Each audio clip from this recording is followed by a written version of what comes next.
જે રીતે રાજ્યમાં આપખુદ હિટલરશાહીવાળી અને લોકશાહીમાં યુવાનોની લાગણી માગણીને દબાવી દેનાર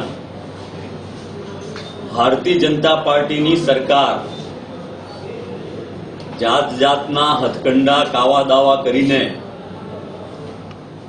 પ્રજાની માગણીને દબાવવાનો પ્રયત્ન કરતી હતી, એને હાર્દિક પટેલને હાઈકોર્ટ દ્વારા જામીન મળવાથી એક જબરજસ્ત લપડાટ પડી છે।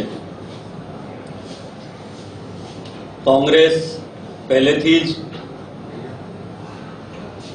હાર્દિક અને બીજા યુવાન આંદોલનકારીઓને છોડવાની વાત કરતી હતી। અમે પ્રતિકાર રેલી કરીને પ્રદેશ કોંગ્રેસ સમિતિ દ્વારા પણ આ યુવાનોને છોડી મૂકવાની માંગણી કરી હતી।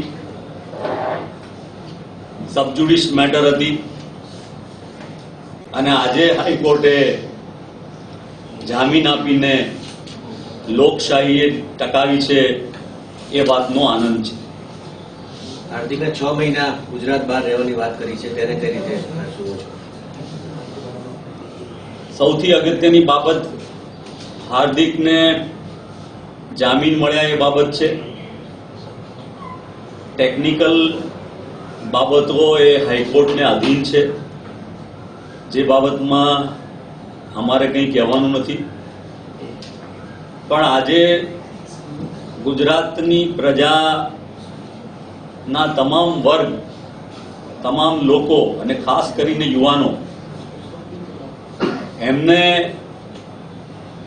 ખૂબ લાગણી થઈ છે, ભાવ થયો છે કે યુવાનોના લાગણી માંગણીને અવાજને, લોકશાહી અવાજને ગમે એવી ભારતીય જનતા પાર્ટીની સરકાર છે એ કચડી નહીં શકે, દબાવી નહીં શકે।